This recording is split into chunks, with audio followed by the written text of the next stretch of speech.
Jaya Radha Madhava Kunja Bihari Jaya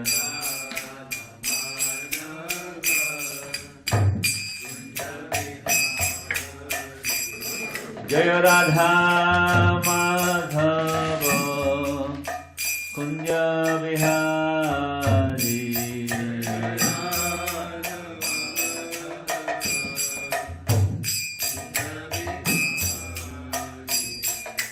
Gopi Jana Vallabha Girivaradhari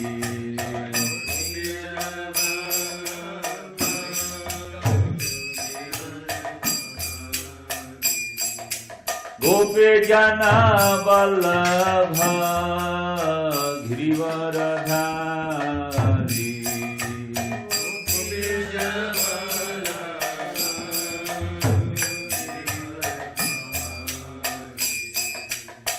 Yasodhanandana Brajajana Ranjana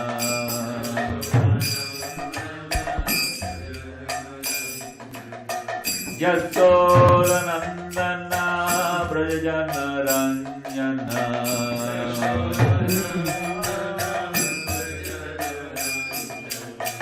Yamuna Tira Vanachari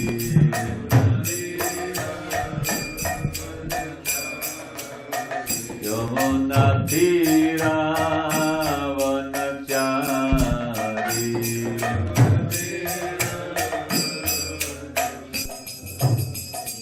Jaya Radha Madhava Kunja Bihari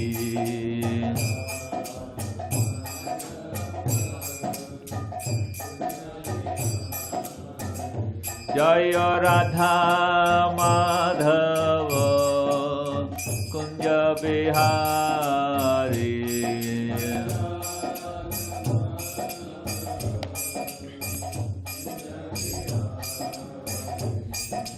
Gopi Jana Vallabha Girivaradhari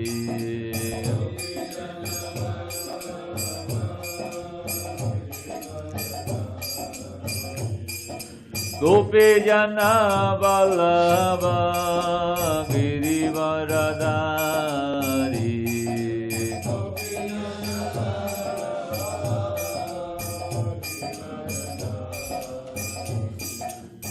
Yasodhanandana Brajajana Ranjana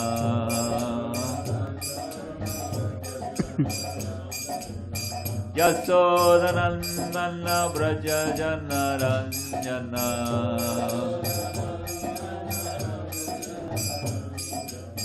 Yamuna Tira Vanachari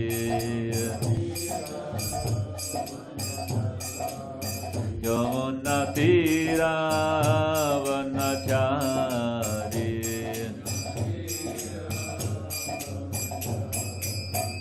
Jaya Radha Madhava Kunja Bihari Jaya Radha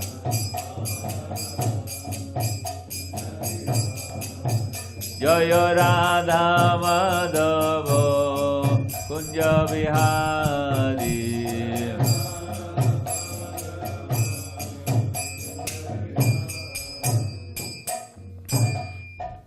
Thank you, Ramapati Prabhu. Jayam Vishnu Pad Paramhamsa Pravikachari Ashtar Sharshi Srimad A.C. Bhaktivedanta Swami Maharaj Prabhupada Ki Jai. ISKCON Founder Chari Srila Prabhupada Ki Jai. Jayam Vishnu Pad Paramhamsa Pravikachari Ashtar Sharshi Srimad Bhakti Siddhanti Saraswati Goswami Maharaj Prabhupada Ki Jai. Namacharya Srila Haridas Thakur Ki Jai. Prem se ko Shri Krishna Chaitanya Prabhu Nityananda Shri Advaita Gadadhara Shivasari Gaura Bhakta-vrinda Ki Jai. Shri Shri Radha Krishna Gopi Gopinath Shamakun Radhakun Giri Govardhana Ki Jai. Shri Mayapur Dham Ki Jai. Shri Vrindavan Dham Ki Jai. Jagannath Puri Dham Ki Jai. Ganga Mai Ki Jai. Yamuna Mai Ki Jai. Bhakti Devi ki Jai, Tulsi Devi ki Jai, Nantakoti Vaishnava Vrinda ki Jai.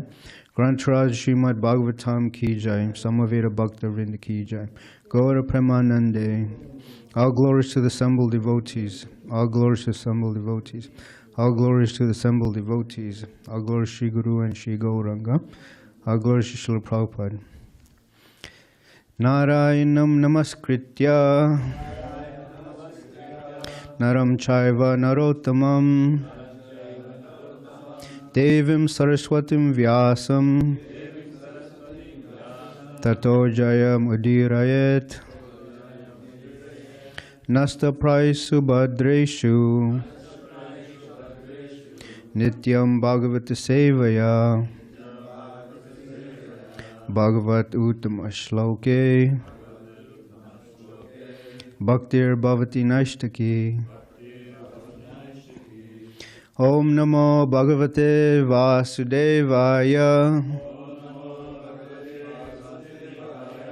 Om Namo Bhagavate Vasudevaya Om Namo Bhagavate Vasudevaya.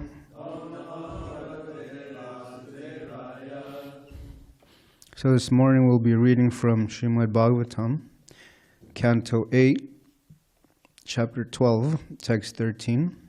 So, actually it's 16. You said 16? Sorry, I again failed to write the verse, so I guess we'll have to use devices. 8, 12, 16. 1, 6. Tat te aham darshayishyami didrikshoho sura atama kaminam bahu mantavyam sankalpa prabhavodayam tateham darshayishyami didriksho surasattama kaminam bahu mantavyam sankalpa prabhavodayam tateham darshayishyami didriksho surasattama kaminam bahu mantavyam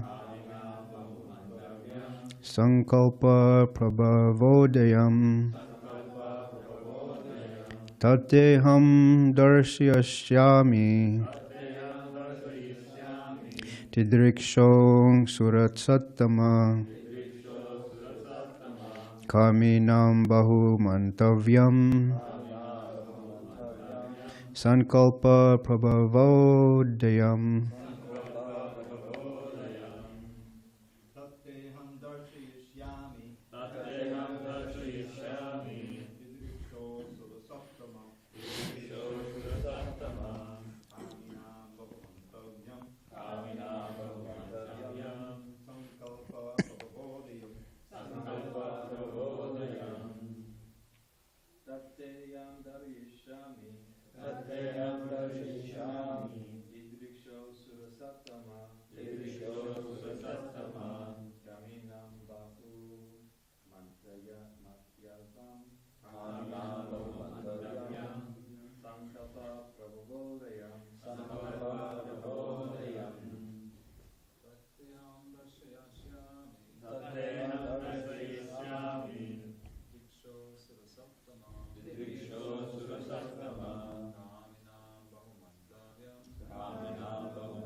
Anyone else? Mataji? Okay. Anyone online? Tapas or Vijay Krishna? Okay. Tatteham darshayishyami didriksho surasatama kaminam bahumantavyam sankalpa prabhavodayam. Sankalpa Prabododayam. Tatteham darshayami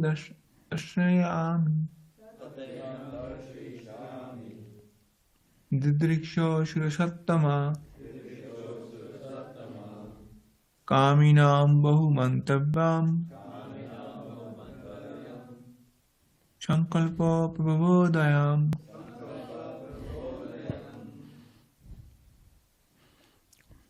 Tat, that, te, unto you, aham, I, daryashyami, shall show, didrikshoho, desirous of seeing, sura satama, O best of the demigods, kaminam, of persons who are very lusty, bahu, very much, mantavyam, an object of adoration, sankalpa, lusty desires, prabhava udayam, causing to be strongly aroused. Translation.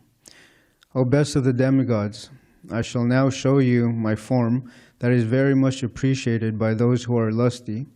Since you want to see that form, I shall reveal it to you in your presence. Purport by His Divine Grace, A.C. Bhaktivedanta Swami Srila Prabhupada. Lord Shiva's desiring to see Lord Viṣṇu reveal the most attractive and beautiful form of a woman was certainly a joking affair. Lord Shiva knew that he could not be agitated by any so-called beautiful women. Quote, the Daityas may have been bewildered, he thought.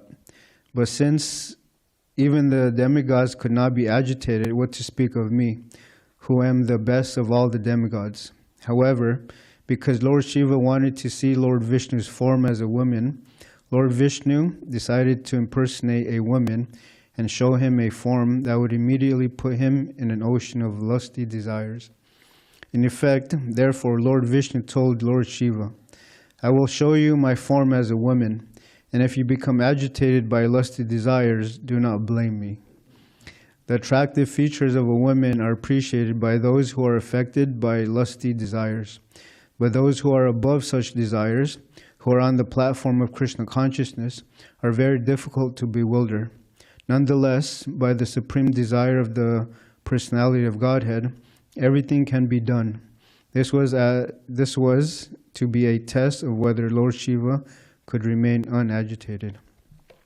Oma Jnana Timarandasya Jnananjana Shalakaya Chakshurmilitam Yena Tasmai Shri Gurave Namaha Shri Chaitanya Manobishtam Stapitam Yena Bhutale Swayam Rupa Kadamayam Dadati Swapadantikam Vandeham Shri Guru Shri Yutapada Kamalam Shri Gurun Vaishnavamsha Shri Rupam Sagrajatam Sagana Ragunutam Vitamtam Sajivam Sadvaitam Savadutam Parijana Saitam Krishna Chaitanya Devam Shri Radha Krishna Padan Sahagana Lalita Shri Vishtakan Vitamsha Hey Krishna Karuna Sindhu Dina Bandhu Jagatpate Gopesha Gopika Kanta Radha Kanta Namostate Tapta Kanchana Gaurangi Radhe Vrindavaneshware Rishabhani Sita Devi Pranamami Hare Pre Vancha Kalpatri Bhishcha Kripasthanibi Evacha Patitanam Pavinebhyo Vaishnabhyo Namo Namaha Jai Shri Krishna Chaitanya Prabhu Nityananda Shri Advaita Gadadhara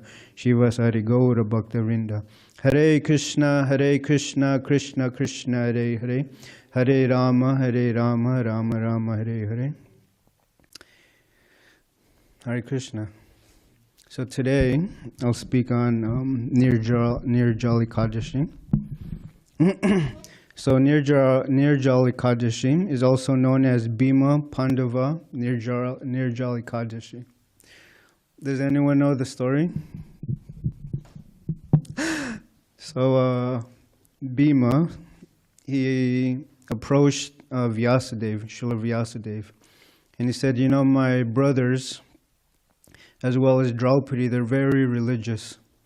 During Ekadashi, they observe these fasts, you know, they fast all day and all night. But since I'm a child or the son of Vayu, I have this unique fire in my stomach, this fire of digestion. So I can't tolerate hunger.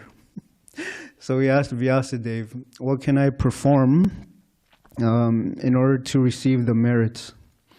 And Vyasadeva, he was speaking to Bhima, and he refers to the Padma Purana. He says, hear it doubtlessly, my son, what Lord Keshava, who beholds a club, disc, conch shell, and lotus flower in hand, once told me. The merits achieved by fasting on all Ekadashis in a year can be verily obtained by fasting on this Nirjal Ekadashi.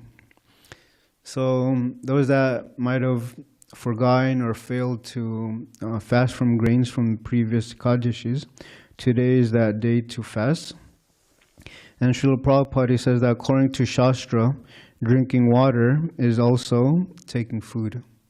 So we try to fast from even drinking water. There's a pastime of Srila Prabhupada narrated by Gauridas Pandit. He said, once I was distributing Prabhupada's lunch prasadam when he noticed the devotees picking and choosing. I want this, I want that. So Srila Prabhupada said, mix it all together. They should not discriminate. So I mushed it all together so that the sweets, vegetables, and rice became a big mishmash. Then the devotees were making faces. Prabhupada said you shouldn't discriminate. So Srila Prabhupada, he was hardly eating for a month. Then Nirjal Ekadashi came, and even though it was 110 degrees, Upendra and I fasted all day. In the evening, I felt, how can I continue this? But somehow or other, I did it. The next morning, I was extremely weak. At lunchtime, Upendra brought Prabhupada his plate, and Prabhupada waved it off again. Upendra couldn't believe it. He said, Prabhupada, how is it that although we are young boys, when we fast for one day, we can hardly move? Yet here you are fasting for 30 days. How do you do it? Prabhupada said, I am living proof that the soul is not dependent on the body for sustenance, but rather the body is dependent on the soul. We were overwhelmed. Prabhupada was getting ready to leave the planet and was completely Krishna conscious and free from bodily identification. And another story of Ekadashi was the story of the pastime of Ambarish Maharaj and Durvasa Muni. Ambarish Maharaj, he was performing this Ekadashi for one whole year with his wife. And after a whole year, they fed the Brahmins, they fed the guests, everything. Everyone was well fed. And he asked permission from the Brahmanas, he asked permission to break this fast. And at that time, Durvasa Muni appeared. And the king, he offered him respect, and he said, please take some food, prasadam. And Durvasa Muni, he wanted to observe the ceremony. So he wanted to take a dip in the, I guess, Yamuna. And, the Yamuna. And it says here that there he dipped into the water of the auspicious Yamuna and meditated upon the impersonal Brahman. Durvasa Muni was meditating on the impersonal Brahman instead of meditating on Krishna. And at that time, there was only a little bit of time left before he had to break the fast, so he didn't know what to do. And he consulted the Brahmanas, and they told him, and they concluded that you should drink water. because it's both breaking the fast and now breaking it. So he did that. And when Durvasa Muni came, with his mystic power, he understood that this Ambarish, he drank water, and he was very furious. So he cursed Durvasa Muni, and he wanted to punish him. Ambarish. Durvasa Muni wanted to punish Ambarish Maharaj. So he pulled some hair out, and this demon appeared with the trident. And he came after Ambarish Maharaj. But Ambarish Maharaj, he was not disturbed at all. He stood there with folded hands. And the Sudarshan Chakra came and not only killed the demon, but he went after Durvasa Muni. And Durvasa Muni said that he could feel the heat on his back. So he ran here and there, caves. He went all over the universe. He went to Lord Brahma. And Lord Brahma said, I can't do anything to help you. Then he went to Lord Śiva. Lord Śiva said, I can't do anything as well. So he ran to Vaikuntha, and there he saw Lord Viṣṇu with Lakshmi. And this is where he offered the prayers, you know. And Lord Viṣṇu told him that my devotees, you have to get their mercy if you offended them. So he told him, go back immediately to Ambarish and ask for forgiveness. And Durvasa Muni went to Ambarish Maharaj, and he fell down. He offered obeisances, and he held tight on Ambarish's feet. And Ambarish Maharaj, when he looked down, he saw that this Brahmin was offering him obeisances. And not only that, but he was trying to offer prayers. So Ambarish Maharaj felt very ashamed. So he started offering prayers to the Sudarshan Chakra. And then the chakra disappeared. And then Durvasa Muni, he said something nice. He said,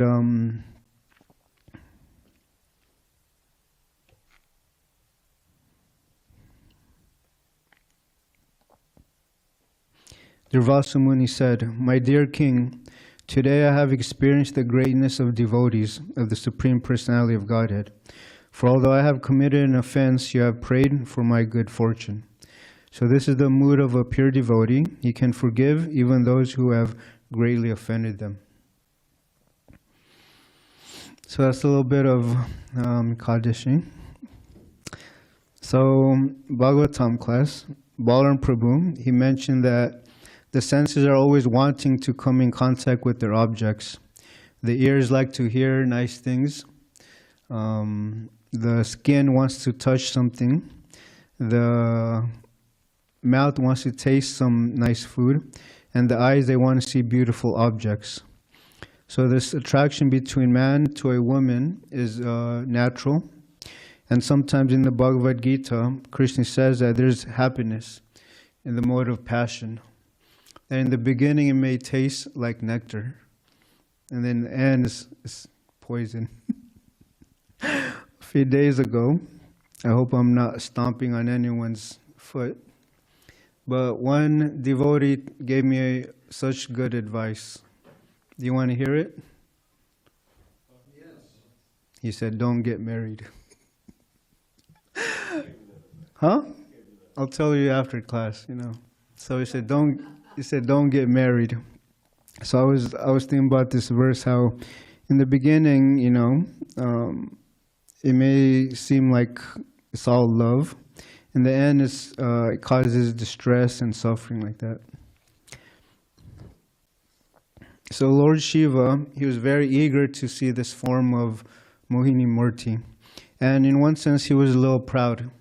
He says, if the demigods were not agitated, then what to speak of me, who is the best of the demigods? So we should not attempt to test Krishna. That not only will Krishna win, but he will humble us. You know, Lord Śiva here is going to be an example.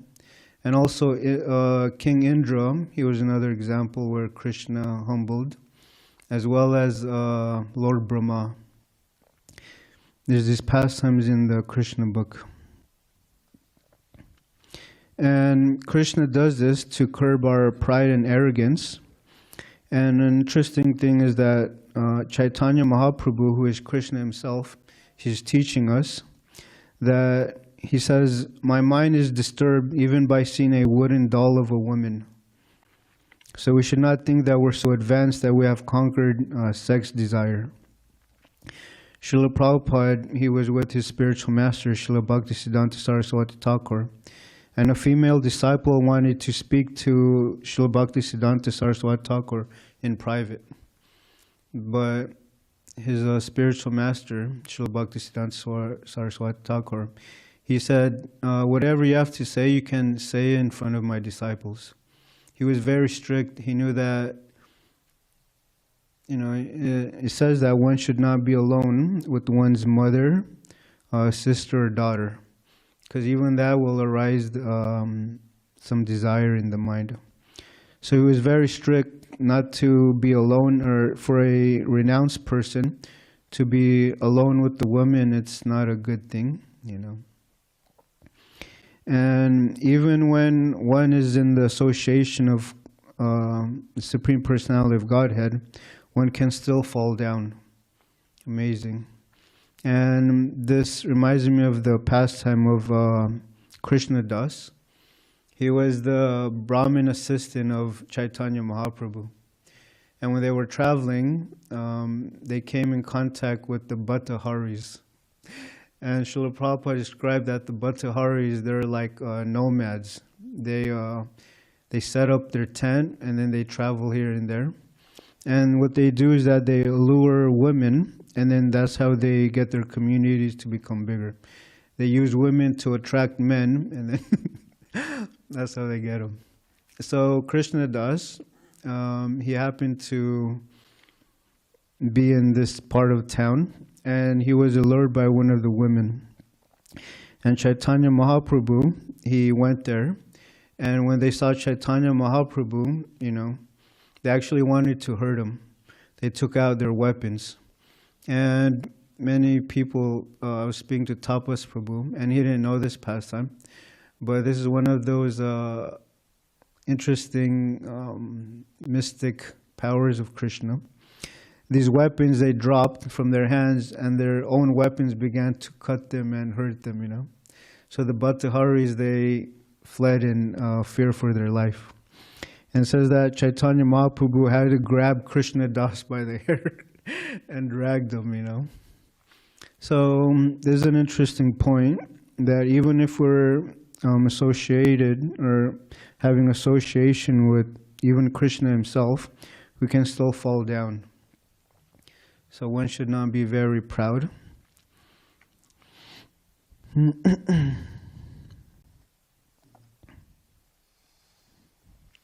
When Lord Śiva wanted to see this form of Mohini Murti, it's described that it was in a joking affair, And, Krishna, the name Krishna means all attractive one. And everyone's captivated by this form of a woman. And so you can maybe you can imagine by how beautiful Mohini Murti was.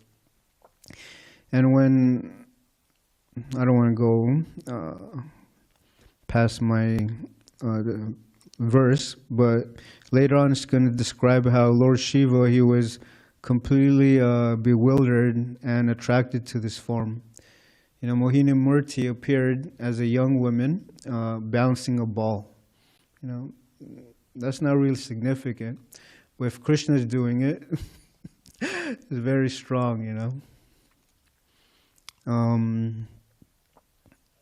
His Grace Rajendra Nandana Prabhu, he was giving a wonderful lecture how, lust is the enemy of the soul. And there he was describing how these dirty old men, even in old age, they still can't stop thinking about sex and enjoyment with young women.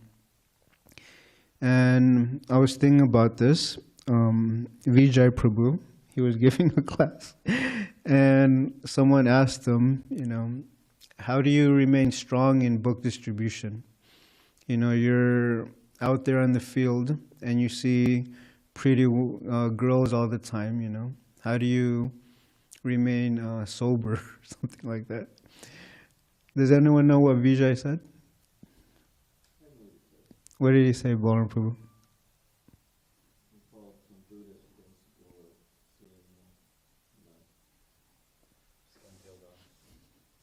Sorry.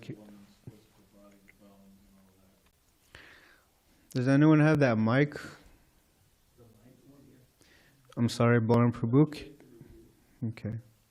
So Balaram said that he used this Buddhist tactic, Vijay, that he said it's easy. Just imagine them with their skins off. And then you imagine, you know, the tendons, the blood, you know, coming out. And it's described that this body is actually just a bag full of blood, bones, urine, feces, you know, mucus. And that's the actual position of this body, you know. But yet people are so attracted to the body. I was speaking to two friends at the park, and one of them was telling me how she was very disturbed in her mind regarding the war, injustice, the government, so on. Then she openly admitted, yeah, and you know, casual sex. And I was really surprised people, you know, admit this to a stranger, you know. But in Kali Yuga, you know, that's what their happiness is, sex life. So she was telling me about her life and all of this. And as book distributors, we have to tolerate hearing all this, you know. So she said, what would be your advice for me? And yesterday I gave the same advice. I said, turn off the television, you know. Take some of these apps, social media apps from your phone. And she said, I'm going to try that. I told her everything there is there to agitate your mind. And she said, that's right, you know, my mind is very agitated. So I told her, just please read these books and it'll help. And then her friend said, how much are these books? And I said, we just asked for a donation, whatever you like. And the one that was telling me her story, she said, I received this book a long time ago, The Science of Self-Realization, but I never had the chance to read it. And I told her, well, this is a reminder that you should. And she said, it is a sign. So both of them got a set of books. They gave a donation. And then the lady that was telling me her problems, she said, what do you think about, you know, this casual sex?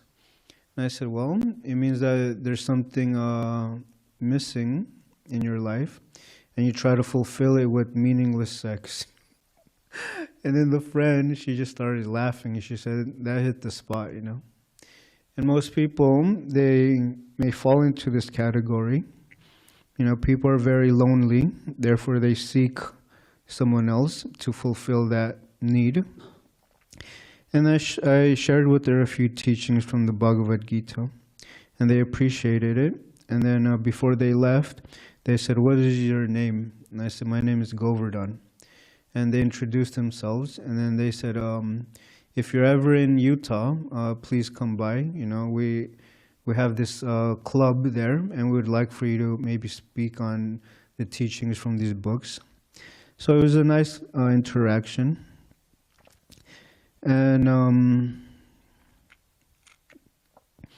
another thing about lust is that one famous personality is Ravana. Ravana, when he found out the power of Lord Ram, he was very interested.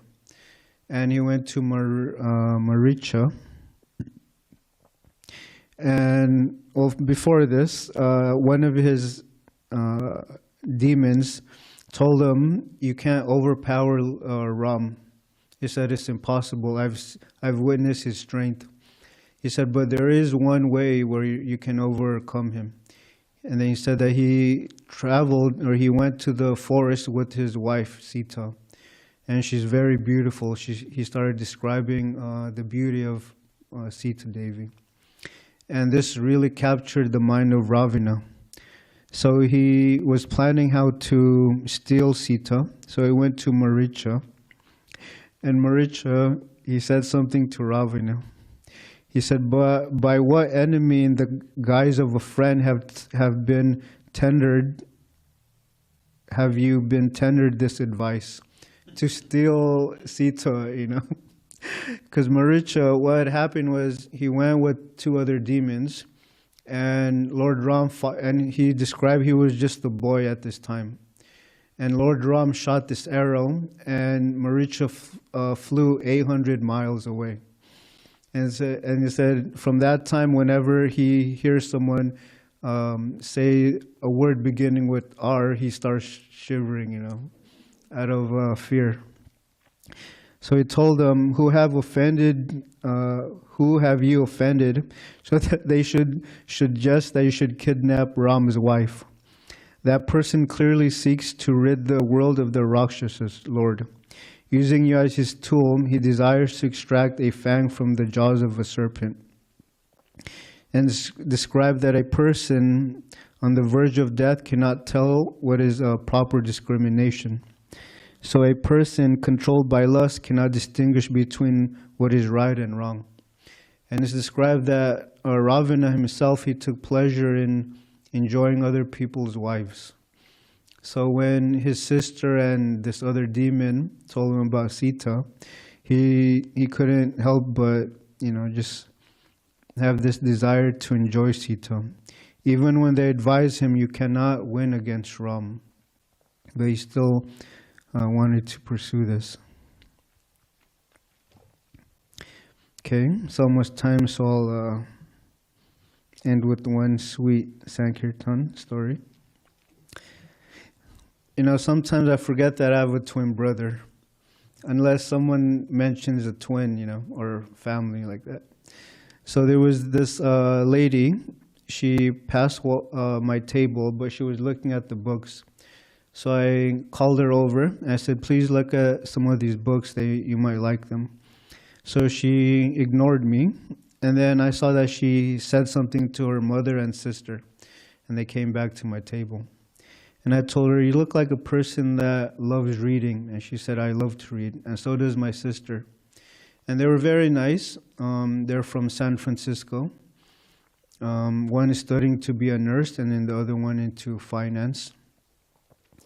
And they're of Hawaiian, Filipino, and Mexican descent. So I was able to relate to them on that level. And then at the end, I said, are you 2 sisters? Because one had blonde hair and the other one had, you know, black hair. And she said, we're twins. And I looked and I said, you are twins? So I told them, I have a twin brother, you know. So I explained to them how these books, they made a big difference in my life. And if one studies them in a sincere way, it can change the heart. So they were very nice. The sisters, I gave them each a stack, and one of them I gave Hiding in Unnatural Happiness, the one that's studying finance.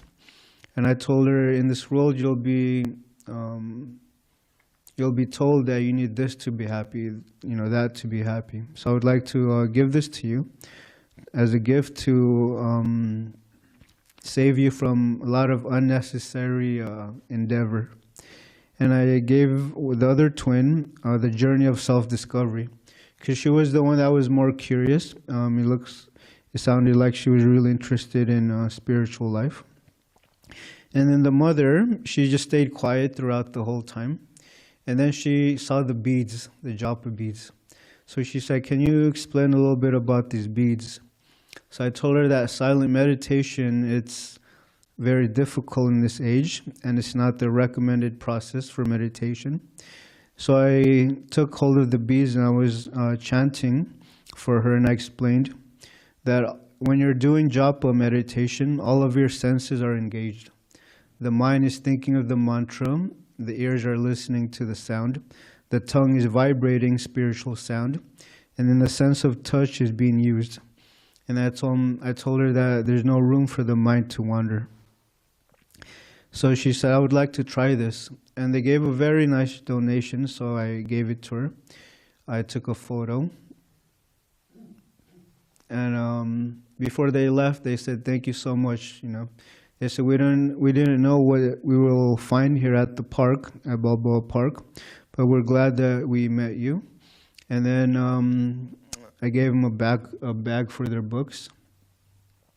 And as they were leaving, I told them to be nice to your mother, and I told the sisters to be nice to each other. You know. And then they appreciated this advice, and I told them that, you know, a family that reads together stays together. You know, they smiled, you know. Okay, it's 8:28. That's what I have prepared. Are there any questions or comments? Yes, Paul.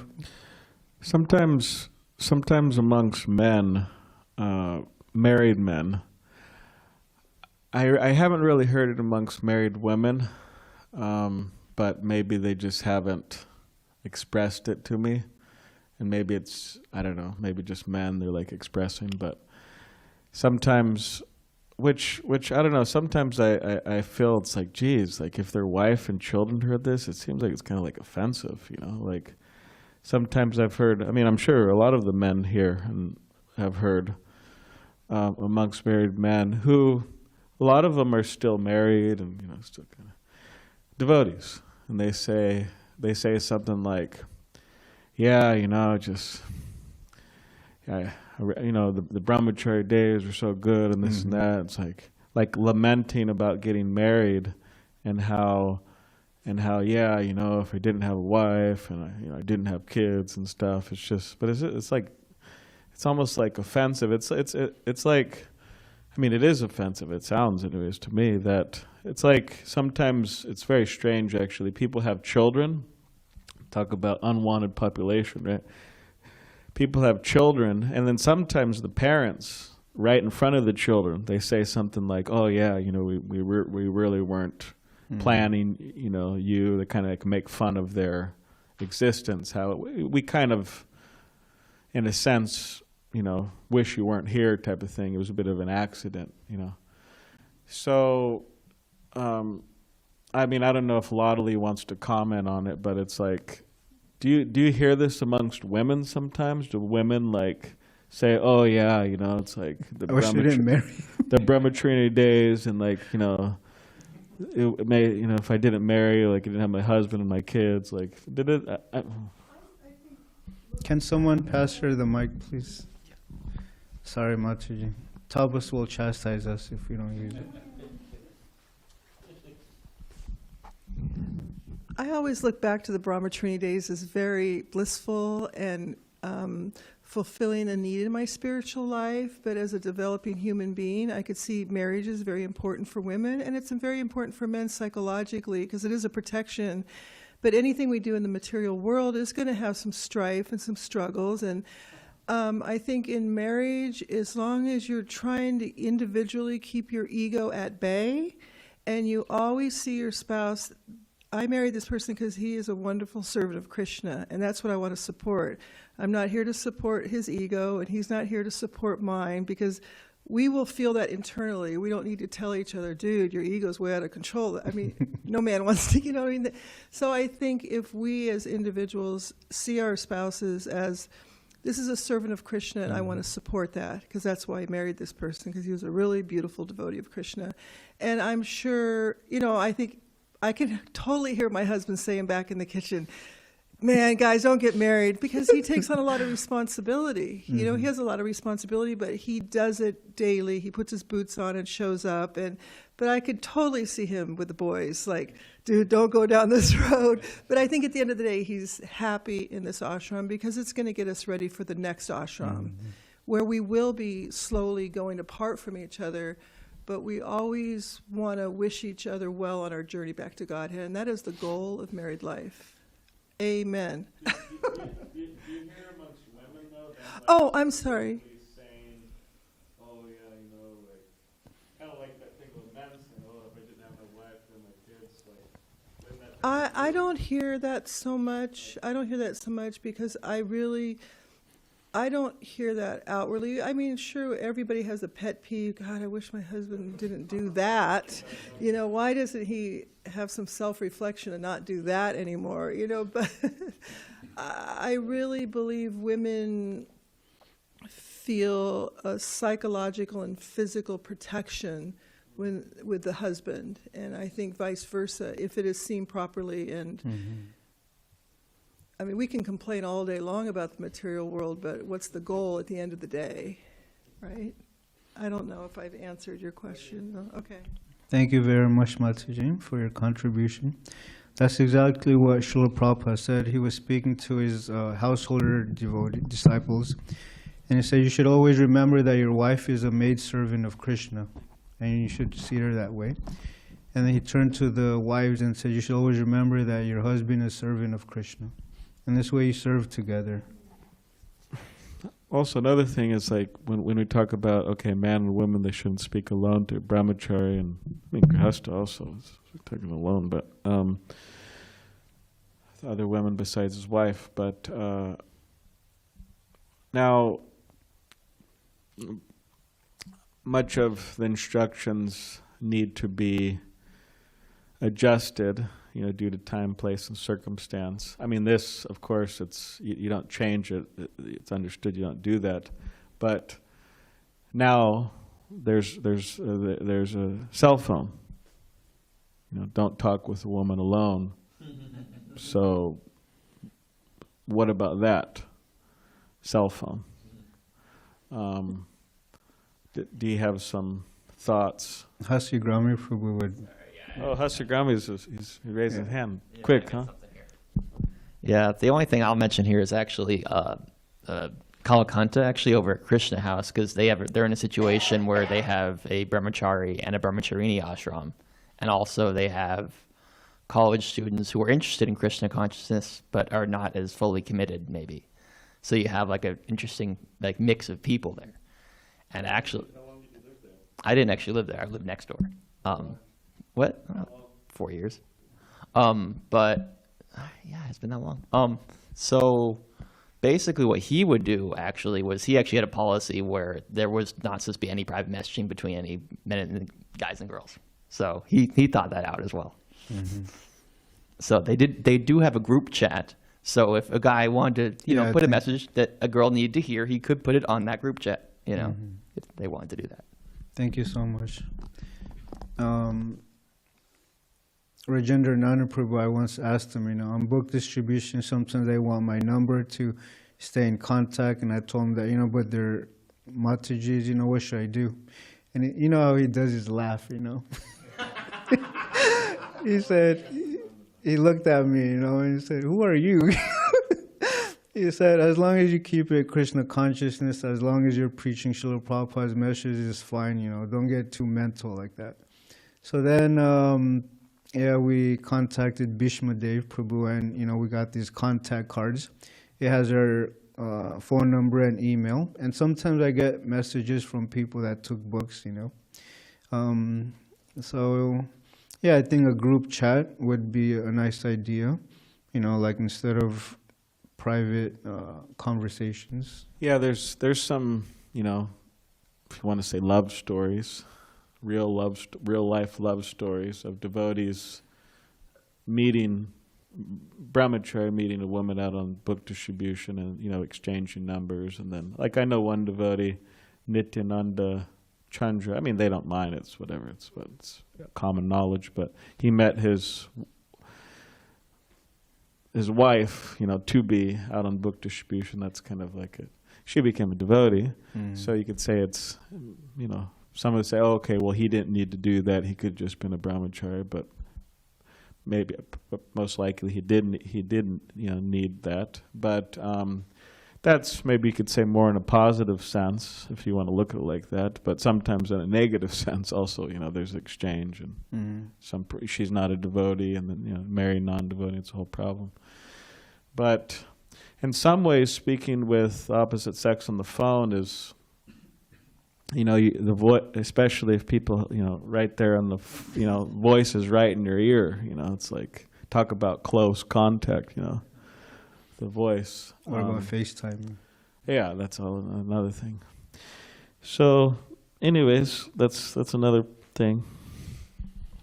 Yeah, I remember when I first started coming to the temple, and I heard in a class sometimes Buddhist Shivas, they have like this romantic idea, that oh, I'm gonna save her, I'm gonna preach to her, I'm gonna cultivate her Krishna. But it's just, it's just a way to maybe speak to the lady, And